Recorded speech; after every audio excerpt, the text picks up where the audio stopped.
Vice President Kamala Harris had to cancel her trip from Singapore to Vietnam this week after two US officials allegedly had the case of, or two cases of the Havana syndrome. So what is the Havana syndrome? It's when you get that song stuck in your head. I've had it. There's no way you've ever had a song stuck in your head. I've had that song stuck in my head. Really? Don't mock my illness. Also, this is a violation of my HIPAA rights, so just continue with the story. All right, so what is Havana syndrome? Why has this been floating around for years now? Well, it started off with these allegations that like US officials who had traveled to Cuba all of a sudden had these health issues and they couldn't explain what the health issues were. They lost their hearing, they were dizzy, what's going on?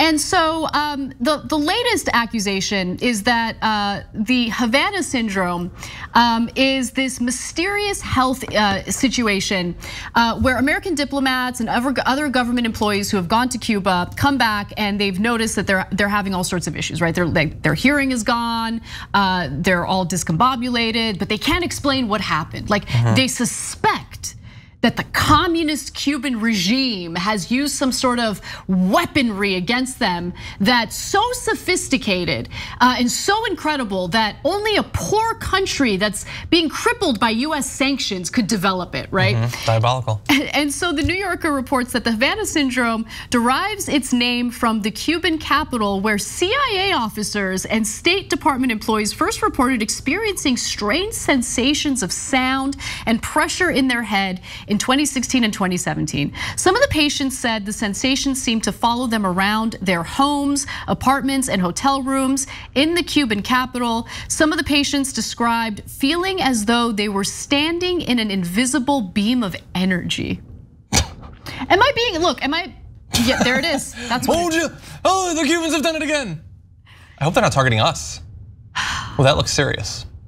Yep, there it is. We have a live shot. We have a live shot of the Cubans deploying their sophisticated weaponry. No, come on, guys. They took out that State Department intern and now they're moving on to the next one.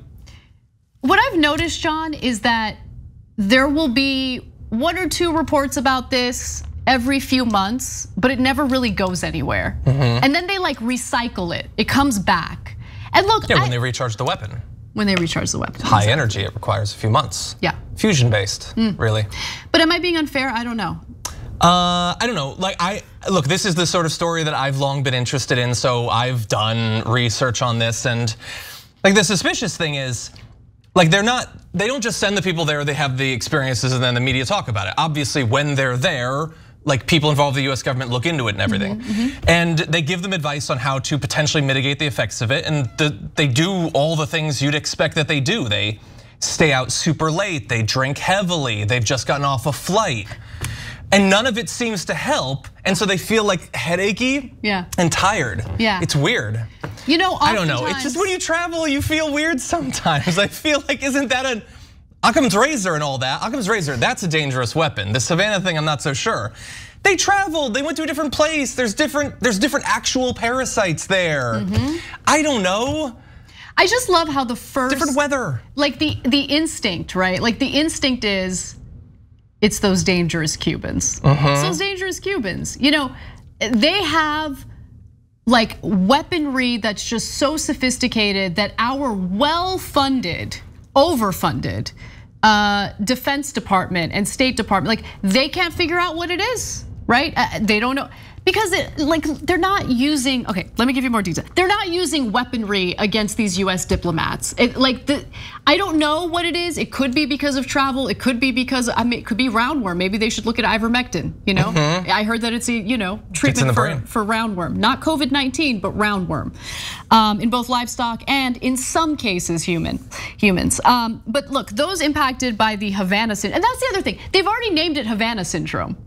So every time someone talks about it, you're already by default blaming Cuba for it. Yeah, you have to. You have to, of course. No, but I don't know, like, don't you want to catch it like the Havana syndrome? It sounds like it'd be a Dan Brown novel or something. I'm not gonna lie. I'd read it. If someone said Havana syndrome to me and I knew nothing about this story, I'd be like, Havana syndrome sounds. I'll take a little case of that. I'll take a little bit of that. I got a little Havana syndrome. living with me right now. My husband, he's Cuban. Anyway, I'm not gonna get weird and perverted in the show, I promise. You just did. He's my husband. I get to talk about my husband that way, okay? Anyway, not a big deal, super hot. So victims say that they have ear pain, nausea, fatigue, dizziness, all the things that you experience when you're jet lagged or hungover, as John mentioned. Similar unexplained health ailments have since been reported by Americans serving in other countries, including Germany, Austria, Russia, and China. So I don't know, are Cubans deploying that weapon against Americans in these countries as well? Like, so when Americans, I don't know, I've been in Germany. Last time I was in Germany was February of 2020. Okay, when I probably should not have been traveling, but I didn't know how serious COVID was because the government was suppressing that information from the American people. But anyway, I don't know, could I have been a victim of Havana syndrome when I was clearly you're not high profile enough. Probably not, and the government did suppress that information, but they've been punished by the microwave weapon. So how, this is so stupid. How sophisticated would this have to be? How much money would this have to be spent on this to mildly inconvenience some diplomats? Well, that's not a weapon. Yeah. And by the way, if it was some sort of microwave weapon, this has been going on for literally years. They have no way to measure that. They can't bring some sort of sensor that can detect if they're it just mysteriously the brain, nothing else. What happened? What happened to the sophistication of our war profiteers? I just feel like American war profiteers used to be a lot better in drumming up fear to convince Americans that we need to invade countries and intervene in various conflicts. Now it's like Cuba's using microwave weapons and we feel a little nauseous. What are they doing? What is this? The expert groups reported that the leading theory remained that microwave beams were aimed at government buildings and residences, either as part of an espionage effort or as a deliberate attempt to hit American officials with a debilitating, invisible, and hard to trace weapon. No, they're insulting. Oh, it reloaded. Oh God. It's always the second hit, the double tap, that's what gets you.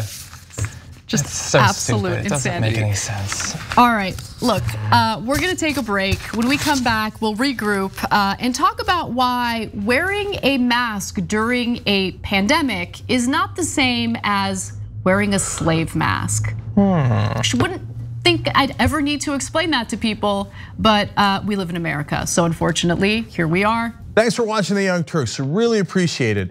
Another way to show support is through YouTube memberships. You'll get to interact with us more. There's live chat emojis, badges. You've got emojis of me, Anna, John, JR. So those are super fun. But you also get playback of our exclusive member-only shows and specials right after they air. So all of that, all you gotta do is click that join button right underneath the video. Thank you.